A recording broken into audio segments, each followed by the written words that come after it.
So I finally wrote the response to Octavia Butler's Bloodchild, and it was wonderful. I enjoyed writing it. It was actually a pleasurable experience. Once I got over all of the fears associated with writing the kind of story, and especially writing a response to a famed godmother, basically, of science fiction. So that was actually pretty cool. It's available as an anthology. I have a couple of poems and essays that I put alongside it. It's called The Antidote, and that link to that anthology is going to be in the description box. But the reason why I wanted to talk to you guys today is because I was watching Toni Morrison, and she had this real short clip interview where she was addressing white readership because she used to get catch a lot of flack for not writing about white people, and she would always tell them, like, you guys don't even realize how racist that question is.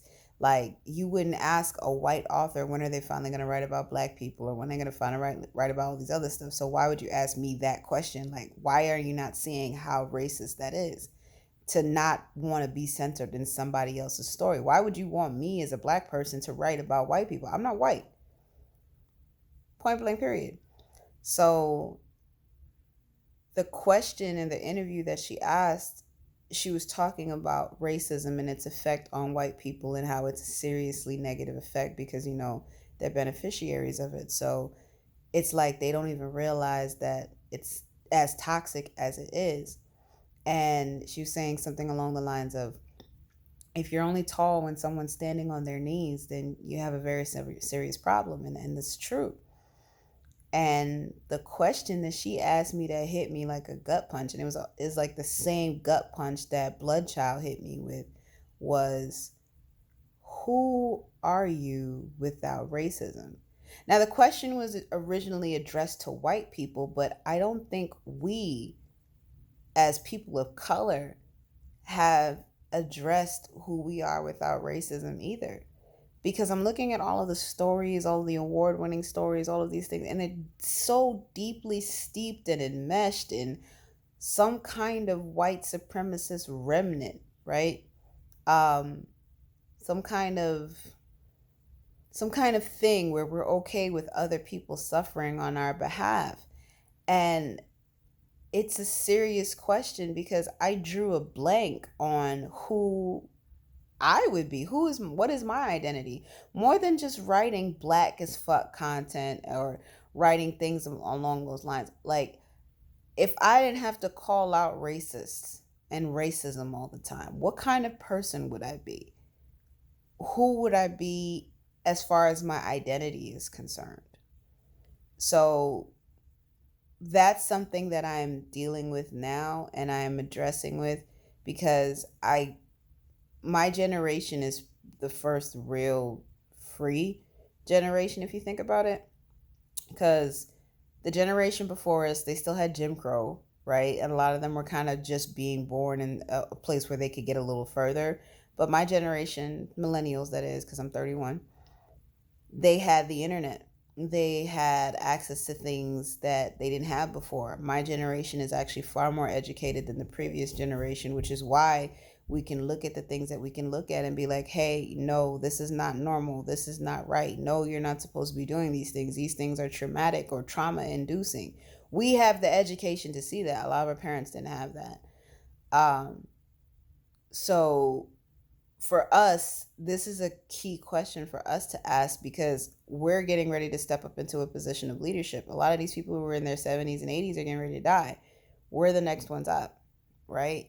A lot of the baby boomers who are holding office are fitting to die. A lot of the Generation X people, they're in power or they're coming into power, but they're in that weird gap where they still have the vestiges of racism still steeped inside of them. Our generation is a little bit better with it, and we really need to consider what this world is going to look like when we no longer have to deal with the trauma of white supremacy. You know what I mean? And all of the things that it entails. Like, I know everything looks really bad right now because you have Trump in office and Mike Pence and Proud Boys and all of this other stuff. And there's rumors of race war. People are preparing for all of this violence and riots and all of this other stuff. But in the midst of all of this, I just want to think about what are we going to do after this? Because obviously, if there's going to be a fight, nothing fights back unless it's about to die.